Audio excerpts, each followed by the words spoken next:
بسم اللہ الرحمن الرحیم۔ یروشلم دنیا کے سب سے پرانے شہروں کی لسٹ میں وہ شہر ہے جو آج مذہب اور سیاست کی زر میں ہے۔ یہ وہ جگہ ہے جہاں صدیوں سے ایک ایسا تنازع ہے جو کہ سنبھلنے کا نام ہی نہیں لے رہا۔ دنیا کی تاریخ میں شاید یہ کوئی ایسا شہر ہوگا جس نے اتنی تباہی برداشت کی ہو، اور سب لڑائی جھگڑے کی سب سے بڑی وجہ ہے مذہب۔ عام طور پر آپ نے دیکھا ہوگا کہ کوئی ایک شہر کسی ایک مذہب کو ریپریزنٹ کرتا ہے، جیسے کہ عیسائیوں کے لیے روم، ہندوؤں کے لیے بنارس ایک پاک دھرتی ہے، سکھوں کے لیے امرتسر اور مسلمانوں کے لیے مکہ مکرمہ ایک مقدس جگہ ہے۔ لیکن یروشلم دنیا کا ایک ایسا اکلوتا شہر ہے جو کہ ایک یا دو نہیں بلکہ تین بڑے مذہب کے لیے اہم ہے، اور یہی وجہ ہے کہ یہودی اس مقدس سرزمین پر اپنا پورا قبضہ چاہتے ہیں۔ مسلمان اس زمین کو چھوڑنا نہیں چاہتے، جبکہ عیسائی یہ کہتے ہیں کہ عیسیٰ مسیح اس شہر میں آئیں گے۔ دراصل یہ سارے تنازع یروشلم کے اس پہاڑی کی وجہ سے ہے۔ اس پر مسجد اقصیٰ واقع ہے۔ یہودی اسے ٹیمپل ماؤنٹ جبکہ مسلمان اسے حرم شریف کے نام سے جانتے ہیں، اور یہی وہ جگہ ہے کہ جس کو لے کر یہودیوں اور مسلمانوں کی صدیوں سے جنگیں اور خونہ ریزیاں جاری ہیں۔ اس جگہ کو لے کر تھمنے کا نام ہی نہیں لیتے، لیکن یہودیوں، عیسائیوں اور مسلمانوں کے لیے یہ ایک شہر اس قدر مقدس اور اتنا اہم کیوں ہے؟ اور اس مقدس سرزمین آج کی اس ویڈیو میں ہم دنیا کی تاریخ کے ایسی سب سے زیادہ متوجہ ترین شہر کے بارے میں ڈسکس کریں گے۔ دوستو، اس سے پہلے میرے چینل کاشف.اسلام کو سبسکرائب کر لیں تاکہ ایسی انفارمیٹو ویڈیوز آپ کو ملتی رہیں۔ فلسطین انبیاء کرام کا مسکن اور سرزمین رہی ہے۔ حضرت ابراہیم علیہ السلام نے اس شہر کی طرف اللہ کے حکم سے ہجرت کی۔ حضرت لوط علیہ السلام کی قوم پر عذاب اسی جگہ پر نازل ہوا۔ حضرت داؤد علیہ السلام نے اسی زمین پر ترقی کی اور یہیں پر اپنا ایک محراب بھی تعمیر کروایا تھا۔ حضرت سلیمان علیہ السلام بھی اسی سرزمین پر بیٹھ کر پوری دنیا پر حکمرانی کیا کرتے تھے۔ حضرت زکریا علیہ السلام کا محراب اور آپ کا مزار بھی یہیں پر موجود ہے۔ حضرت موسیٰ علیہ السلام نے اپنی قوم کو اس شہر میں داخل ہونے کا حکم دیا تھا، اور حضرت عیسیٰ علیہ السلام کی ولادت بھی اسی پاک سرزمین پر ہوئی۔ اور جب یہودیوں نے عیسیٰ علیہ السلام کو سولی پر لٹکانا چاہا تو اللہ تعالیٰ نے اسی شہر سے آپ کو آسمان پر اٹھا لیا تھا، اور قیامت کے قریب آپ اسی شہر میں آسمان سے اتریں گے۔ اس شہر میں عیسیٰ علیہ السلام دجال کے ساتھ آخری مقابلہ کر کے اس کو قتل کریں گے۔ فلسطین سے ہی یاجوج ماجوج اپنا فساد برپا کریں گے۔ اس شہر کے تقدس کی خاطر 5000 سے زیادہ صحابہ کرام نے مختلف ادوار میں اپنے جانوں کا نذرانہ پیش کیا، اور شہادت کا یہ سلسلہ آج تک ایسی ہی جاری و ساری ہے۔ لہٰذا اگر اس شہر کو شہیدوں کا شہر بھی کہا جائے تو یہ غلط نہ ہوگا۔ یروشلم شہر دنیا کے 3 بڑے مذہب کے لیے اہمیت کا حامل ہے، جس کا کردار قرب قیامت کے واقعات میں بھی کافی اہم ہے، اور موجودہ دنیا کے حالات بھی کافی حد تک اسی شہر پر انحصار کرتے ہیں۔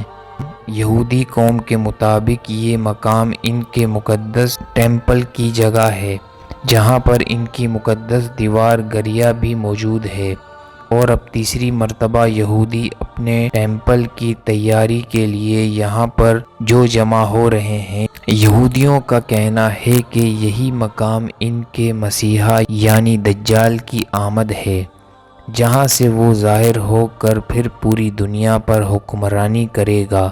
عیسائیوں کے مطابق یہ عیسیٰ مسیح کا شہر ہے، جہاں پر وہ پیدا ہوئے۔ یہیں پر ان کو سولی پر لٹکایا گیا اور پھر یہیں پر وہ کرب قیامت آسمان سے نیچے اتارے جائیں گے۔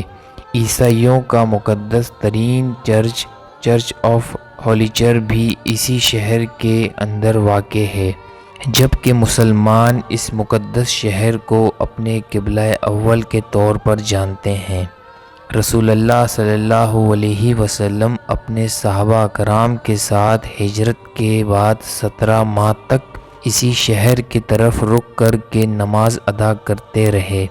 یہی مقام معراج کی رات آپ کا پہلا اسٹاپ یہی تھا، جہاں پر آپ نے قیام کیا، اور پھر تمام انبیاء کرام کی امامت بھی اسی شہر میں فرمائی تھی۔ یروشلم ایک قدیم ترین شہر ہے جو کہ اپنے 7,000 سال سے بھی زیادہ پرانی تاریخ رکھتا ہے۔ یہ 2 مرتبہ مکمل طور پر تباہ ہوا۔ تاریخ میں اس ایک شہر پر 52 مرتبہ حملے کیے گئے۔ 44 مختلف قوموں کا اس پر قبضہ رہا۔ یہودی پچھلے 3,000 سالوں سے اسی شہر میں قبضے کے لیے کوشاں ہیں، جہاں پر ان کے کئی مقدس یادگاریں موجود ہیں۔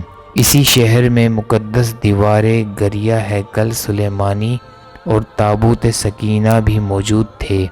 یہودیوں کے مطابق جب وہ تیسری مرتبہ ہیکل سلیمانی کی تعمیر کے بعد تابوت سکینہ کو حاصل کر لیں گے، تب ان کے مسیحا یعنی دجال تک عروج ہوگا، اور پھر وہ اسی شہر سے ساری دنیا پر حکمرانی کرے گا۔ تابوت سکینہ ویسے تو اس وقت کسی کو نہیں پتا کہ کہاں پر موجود ہے، مگر بعض اندازوں کے مطابق یہ مسجد اقصیٰ کے نیچے کہیں پر دفن ہے، اور یہی وجہ ہے کہ یہودی تابوت سکینہ کو حاصل کرنے کے لیے اپنے شہر پر قبضہ کر کے مسجد اقصیٰ کو شہید کرنا چاہتے ہیں، اور اس کے بعد وہ تابوت سکینہ کو حاصل کریں گے، اور ساتھ ساتھ تیسری مرتبہ اسی جگہ پر ہیکل سلیمانی کو بھی تعمیر کر کے آغاز کریں گے، جو کہ یہودیوں کا صدیوں سے ایک ہی خواب رہا ہے۔ اس سائیکل کی تیسری مرتبہ تعمیر کے بعد ایک بڑی کانفرنس جنگ کا بھی ذکر بائبل کے اندر موجود ہے، جس کی تصدیق یہودی بھی کرتے ہیں۔ یہ 7 سال کا ایک عرصہ ہوگا، جس کے پہلے 3.5 سالوں میں دنیا کی 1/4 آبادی ہلاک ہو گئی، اور مزید 1/4 آبادی موت کا شکار بنیں گے۔ یہودیوں کے مطابق یہ خون ریزی مشرق وسطیٰ سے لے کر وسطی ایشیا اور شمالی افریقہ، اور اس کے بعد دریائے فرات سے ہوتے ہوئے یروشلم تک پھیلے گی۔ موجودہ دور میں اسرائیل کے امریکیوں کے ساتھ معاہدے اور پھر فلسطین کے مسلمانوں کے ساتھ جنگی پیش رفت کسی بھی بڑے خطرے سے کم نہیں ہے۔ گزشتہ سال دونوں ممالک نے ڈیل آف دی سینچری کے نام سے ایک بڑا معاہدہ بھی کیا تھا، کیونکہ تمام مسلم ممالک کے لیے ایک کھلا چیلنج تھا۔ لہٰذا یہ مقدس سرزمین اب بظاہر تو آہستہ آہستہ مسلمانوں کے ہاتھوں سے جاتی ہوئی، اور یہاں پر مسلمان کا رہنا اب تقریباً ناممکن ہو چکا ہے۔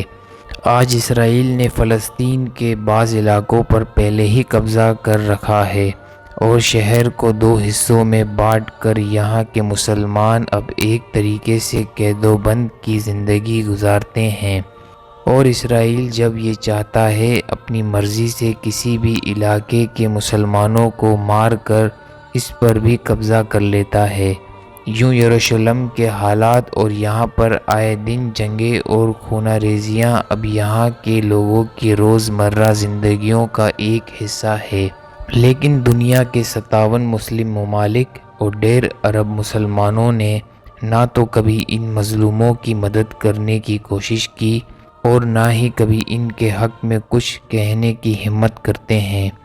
آج ضرورت اس بات کی ہے کہ ہم اپنی آنکھیں کھولیں، اور اسرائیلی عزائم کو جانتے ہوئے یہودیوں کا بائیکاٹ کر کے اپنے مسلمان بھائیوں کی ہر ممکن مدد کرنے کے لیے آگے آئیں، ورنہ اسرائیل کے حوصلے اور ان کے خونہ ریزیاں مزید سے مزید بلند ہوتی چلی جائیں گی۔